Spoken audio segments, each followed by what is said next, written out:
Hello, ladies and gentlemen. Hello, summoners. Welcome back to Total Justice Gaming. My name is Joe. We are going to be going over a new deck profile. First off, thank you so much for all the comments I got on the last video and all the views.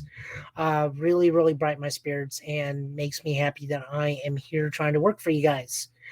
The other thing I want to bring up, please again, like, subscribe, do all the goofy YouTube things. I do want to keep making videos for you guys. I'm going to try and put out a deck profile once a week. To the best of my ability, because we are only on set one and only have 4 starters. The other thing I want to address is thank you so much for all the comments and positive words, letting me know, and I do absolutely agree, White does have a draw problem. I do try to take that in consideration with this new deck profile and try to move step forwards so that we can make it to where we can compete with the other decks in terms of draw power. So going forward, let's see what we got. Our first 2 units are the exact same as the original deck profile I did last week. We have Automatic Gunner and Mecha Wing Duck. They are both the free units that let us set up a reduction very quickly. Mecha Wing Duck, I've talked ad nauseum for. Great way to accelerate our core count. Absolutely brilliant. I can't sing enough praise about him. Automatic Gunner, just straight out good unit for 3 cores. Once it's free, we get a 4K unit, which hits well above numbers in terms of guarding. Very solid unit. We are again skipping 2s because White has lousy 2s. I think only purple and yellow have solid 2s. We're running only 4 copies of Stream Otter and 2 copies of Pegasus 1. I still don't know how to pronounce the Pegasus' name. We'll just call it Sam. So Stream Otter, again, 1 reduction cost at a 3 difficulty, meaning only 2. So for 4 cores, we can hit start blocking for 7K, which hits well above its grade, which is why this is our primary drop. Our secondary drop is Saga the Pegasus. Red and purple armor, very good against, very necessary against those things. We kind of talked about this last deck. I still think a lot of these cards with level 2s can sit there and still deal decent stuff. We are also, again, not soul core dependent in this deck. So that means the Pegasus here, if we do have to drop it, we can put the soul core on it, not have to worry too much about the soul core shifting anywhere else, meaning its secondary ability can go off and block a second time even while exhausted, or just continue to block grade 2s if they have a grade 2 rush and keep running into the Pegasus more and more. For our 4s, we have Gray Garmer, armor against red and white. Very much like Stream Otter, gains 3,000 BP while blocking, meaning we become a 6K, potentially an 8K. With other Nexuses out, we become a 7K or a 9K very easily. Committing 6 cores to him is not that hard to do. This time around, we are also running 2 copies of Cannon Beast Mech Lyomel. So for 2 reduction, he becomes a 2-costed unit. Not bad. We need our 2s. Very easy to get out too. Armor against purple, and its level 2 ability is select one of your opponent's spirits with a cost of 2 or fewer and put them on top of the deck whenever this blocks. So rather than clogging their hand, we're forcing a dead draw. So we're taking away their reduction units, their free units, putting them on top of the deck, meaning we're forcing a dead draw for them next turn, and during that thing, they have 1 less unit for 1 less reduction cost. A very decent unit, very solid unit. If you feel the need to, there is no reason you can't switch the numbers on these, depending on what the matchup is, or you can run an even 3-3 split. There's absolutely no reason to, but I feel like in this deck, these 2 are the most valuable because we're very armor heavy in this deck, but we're not running what you think. We're going to jump straight into the X-Rares. We're running 3 copies of Turbo Rex. He is with what we're planning to do with this deck. He's going to come out very early, and he's going to start smashing face probably at his level 2 because early game we can commit 6 cores to get this dude online and start running rampant. It's not hard. Fonatech Elk is going to be our key spirit in this deck. He is what we are going to try and sit on and keep out on the field as much as possible. His level 1, 2, and 3 just ensures he has the Japanese equivalent of Ultra Armor, meaning he can't be touched in any way, shape, or form. He's just there to constantly block and constantly kill. Because his ability says if they didn't do any life loss to us, we just drain off their life, so we can get an outside combat kill. The other thing we're running is Mecha Beast Fortress Newmangard. He is a big boy. 8 difficult, 8 casting cost, 4 reduction. Doesn't even have a level 3. We are playing him because of a threat he proposes to the opponent, because they are left in a quandary. So committing 8 cores to him, I don't see any problem mid to late game. Committing 5 cores to him early game to get him out earlier, also not bad. Now, why is he an issue? If they kill him, we get 3 cards from the deck, we get 3 cards from the void right into the reserve. Not the trash, the reserve.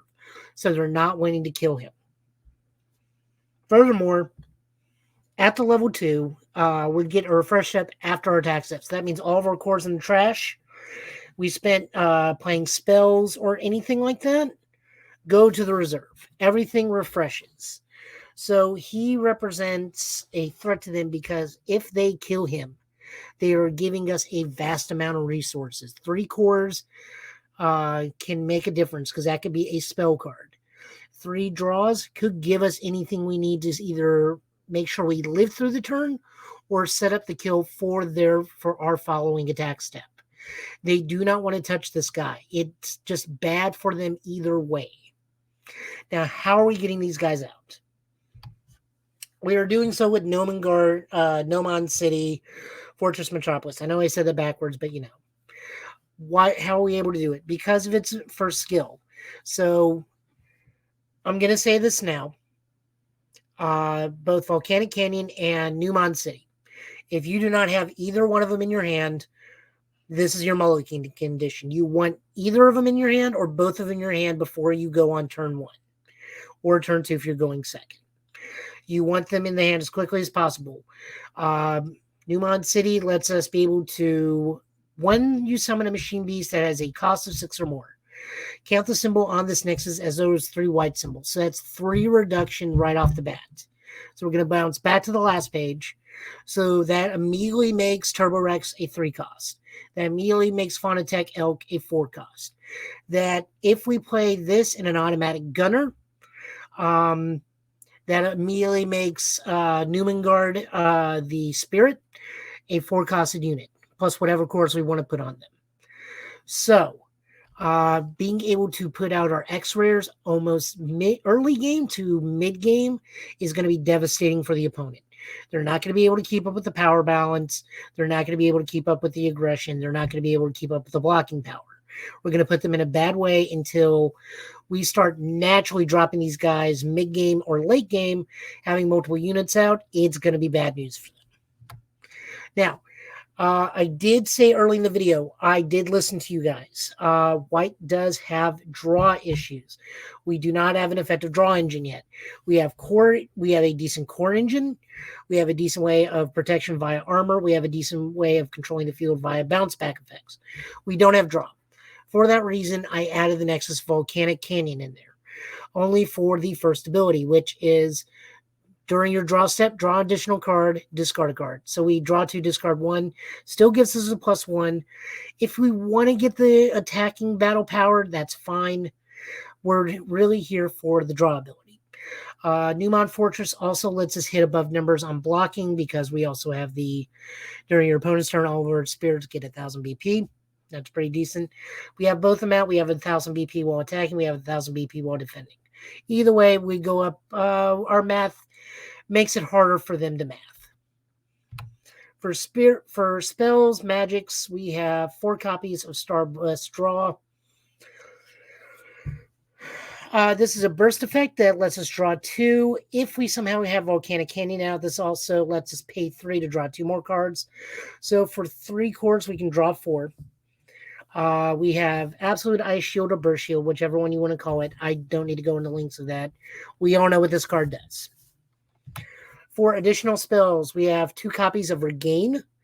Again, I've talked about this. This is a offensive or defensive refresh. With the amount of reduction we will hopefully have out on the field by then, this will only cost us 1, which is very easy to do. We can do it during the main phase. We can do it flash timing. All we got to do is just not cast it on something currently attacking, and we can refresh it. We are also running 2 copies of Suppression. This gives us plus 3,000 battle power again. If we want to pay the Soul Core for this, again, we're not really focused on the Soul Core in this deck. So we can choose a card, and that spirit can block while exhausted in this turn, meaning this spirit can block everything. Not once per turn, we can keep forcing that spirit to block, meaning Fonatech Elk can just sit there at 11k BP and take all the attacks and force that life drain. For sideboard, we're running 2 copies of Valkyrie Mist. This lets us bounce back their big units. We're running 2 copies of Ice Maiden Mark II. This is our only defense against yellow. This is our only unit with yellow armor. It also has purple armor, so we can splash that in. Depending on what you want to do with the deck on the next match, we can either be more offensive and run 4 copies of Mega Rex, 2 copies of Gnomon Guard, or we can put out 4 copies of Gnomon Guard and run 2 Mega Rex, or Turbo Rex, excuse me. Mega Rex is from Vanguard. I am a Tachi player. Gnomon Guard, more copies of him. Never a bad thing. For Nexus and spells in the sideboard, I'm also going to be running 2 copies of Heaven Piercing Castle. Again, more draw. And its second ability is when a spirit when this block effect attacks, we place 2 cores from trash onto it. So we can power up our Fonatech Elk or our Newman Guard even more because we have when this blocks.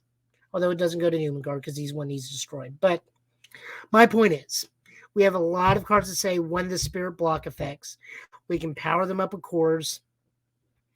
And on top of that, it's from the trash, meaning we can recycle any cores we use to play spells. They will go on to it once we get to our attack step.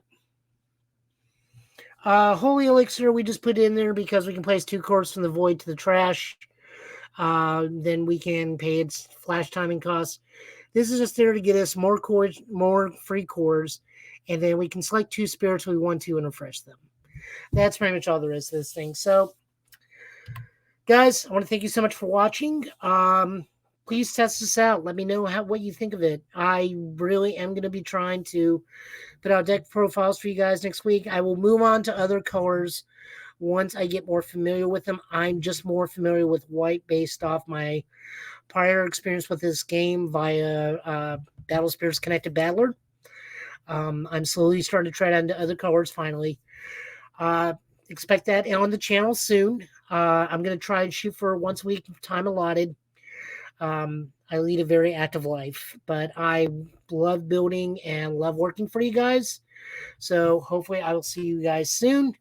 And thank you so much for watching.